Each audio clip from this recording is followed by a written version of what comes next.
Hi guys, welcome back to another video. Happy Monday. If you guys didn't see my last video last week, I talked to you about how May is Mental Health Awareness Month. So every Monday during the month of May, I will be doing a Mental Health Monday video. And that is what today is. As you guys are watching this, I'm currently in Phoenix, Arizona with some girlfriends and we are there to watch the Taylor Swift concert. So I'm really excited about it. I'm not gonna vlog it because I want that to be like a vacation. I want to relax. I don't wanna feel like I have to film everything and it's kind of just like a personal thing. Anyway, I will probably be doing a ton of Instagram stuff so you guys can check it out over there. And also, if you guys are new to my channel, welcome. I have been uploading videos Monday through Friday, so 5 days a week. I have a new video for you guys every single morning, and it feels like you guys have really been enjoying that, and I've been enjoying pushing out all that content for you guys. So I haven't done an updated video on this for quite some time now, but I wanted to talk about my experience with depression, anxiety, and postpartum depression. If you guys haven't seen kind of my other stories, I have them down below, but I'll also kind of recap that for you guys today.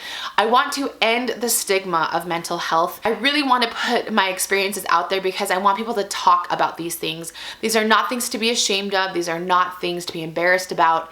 And I feel like it's stuff that just isn't talked about enough. I wanted to share with you guys today my experience with postpartum depression and my experience with taking an antidepressant. Now, before I start this video, I wanted to preface it by saying I know I don't have the worst life, but also I have been through some really hard things that you guys may not know about.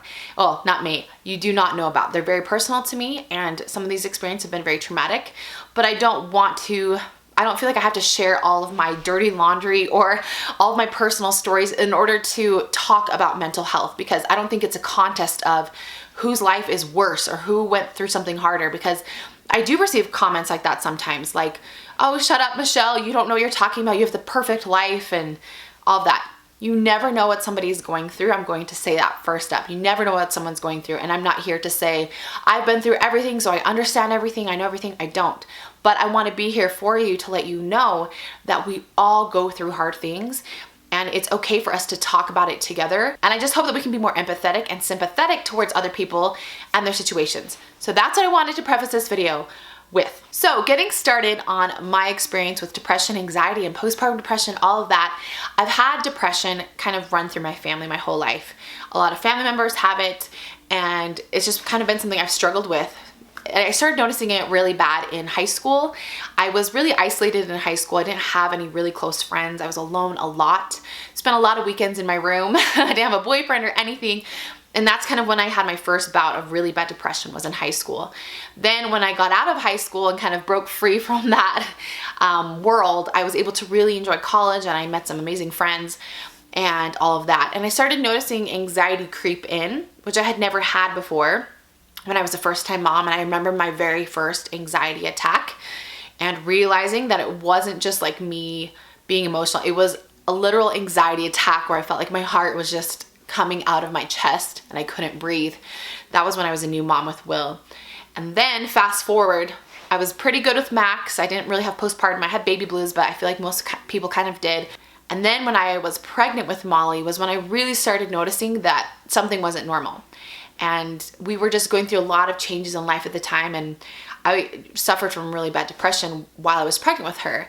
And then after I had her, I was also suffering from postpartum depression, and I didn't even realize it until 9 months after I had her. And that was a really hard road. There was just a lot of things going on in my life, a lot of dark days during that time. And I had counseling during my pregnancy with Molly because it was getting so bad, and that helped and changed my life immensely. I have a video completely on therapy. And I opted not to take medication at the time because I was pregnant and I didn't know how that would affect me. And after I had her, I didn't want to be on medication again. I was just kind of anti-medication at that point. And I don't feel like medication is the answer for everyone. I truly don't. And I feel like maybe you need it sometimes in your life and maybe you don't need it in other times. But my worst depression experience was when I was pregnant with the twins. And if you guys watch my vlogs, and I've talked about it so much, that it was one of the darkest times of my life. When pregnancy really broke me in a lot of ways, physically, emotionally, mentally. I had never been so isolated in my life. I had never felt so inept and inadequate and unfit for the role that I had been given as a mother, as a wife. I felt like I couldn't do anything. I just felt isolated. I felt like I didn't have friends. I felt like people didn't like me. I just always things, you know, that in reality weren't true, but to me they were true. So after I had the twins, I started noticing that I wasn't feeling this bond with them. And I was almost resenting them because I wasn't sleeping and I couldn't live any sort of normal life. I couldn't ever leave the house. I couldn't take my kids anywhere. I didn't have any energy to be a fun mom. I couldn't cook meals. I couldn't shower. I was just lost, and it was in a very dark place. And it was one evening when I woke up in the middle of the night and I had suicidal thoughts and I wanted to take my life because I just didn't want to live anymore. It would maybe be easier than the life that I was living at that point. And I had to wake Brad up and tell him that I was scaring myself, and I knew I would never hurt my children, which was, I'm glad, but I knew that I needed help and I needed to get on something because this was not normal to think these thoughts that I knew weren't true. And I finally went to my 6-week postpartum appointment, and my doctor asked how I was doing, and I kind of said, oh, I've kind of had some hard days, but I'm okay. And he, you know, said, okay. And I was about to leave and I was like, you know what? Maybe I do need to get a medication. And he was like, okay, we can. And I just told him, like, I didn't want to be on anything too heavy. I still wanted to feel things. I didn't want to be numb. And that's kind of why I had always been scared of taking things. And so he put me on Zoloft. And I now take Zoloft every other day. And here I am 1 year later and I'm still taking Zoloft. And I get asked that from you guys a lot about if I'm still on medication. And I know over the last year, since I've been so open about taking an antidepressant, I've had so many hundreds and hundreds of messages from you guys asking if I had side effects. I am not a doctor, and I don't believe that the same medication will work for everyone. Some people need it, some people don't. So definitely talk to your doctor, talk to your therapist, talk to whoever you're working with, and they can help you find the best solution for you. So now I'm still on medication, and I feel like it has saved my life, and I'm very grateful for it. And I still cry, I still laugh, but I still need it. And I know a lot of people are scared to take it because they don't want to be reliant on it, and I don't know how long I'm going to be taking it, but every once in a while I will test myself and not take it for a few days to kind of see how I'm feeling, and I realize I still need it. I'm still in the thick of it as far as motherhood right now, and I have a lot of wonderful blessings and I have a lot of great things going on, but my hormones are still not balanced the way that I feel like they need to be, and I don't have the control that I need to yet. And I feel like that will come in its own time. I don't feel like it's a race to hurry up and finish and be like, oh, I don't need it, I'm better than that. I'm still human, and I want to be open with you guys about it, that the medication has helped me immensely. But there are so many things that you can do to help you, and it doesn't have to be medication.